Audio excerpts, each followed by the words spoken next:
Everyone, welcome back to another mini blog plus what I eat এনে দে। আজ তো আমি সকালেই স্নান করে নিয়েছি, যা গরম পড়েছে। আজকে তো অনেক কিছু খাওয়া হয়েছে, তো আজকে একটু সিম্পলি রেখেছি। তো আমি ব্রেকফাস্ট স্কিপ করেছি। এখন বাজে ঠিক ঘড়ির কাটায় 11:30 পৌনে 12টা নাগাদ। তো একবারই পৌঁছে গেলাম। আর আজকে লাঞ্চটা প্রচন্ড সিম্পল, যেহেতু অনেক কিছু খাওয়া হয়েছে না, সেই জন্য আজকে কিছু খেতেই ভালো লাগছিল না। তো ভাবলাম সিধা সাদা খাওয়া যাক।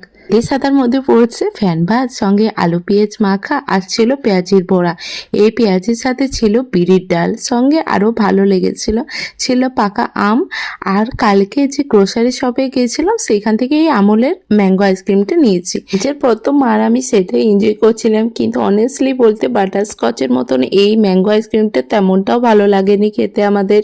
দিকে তো বেশ ভালো হাওয়া দিচ্ছিল, তো এক কাপ দুধ চা ছাড়া কি করে হয়। এনি ওয়েদারে ডিনারকে সিম্পল রাখা তো যাবে না, সেজন্য আজকে ডিনারে ছিল চিকেন আর ছিল রুটি, সঙ্গে তো ছিল খিচুড়ি। আর খিচুড়ি তো তেমনটা আমি ভালো খাই না, জন্য তো মা আমার জন্য রুটি বানিয়ে দিয়েছে। আর খিচুড়ি তো বেশ অনেকটা ছিল, আর যেহেতু কাল খেতে পাবো না, মানে হচ্ছে কাল হচ্ছে মঙ্গলবার। ডিনারের পর তো খেলাম একটু সুইট, কারণ খুবই ক্রেভিং হচ্ছিল, আর সঙ্গে খেলাম আইসক্রিম। So that's it.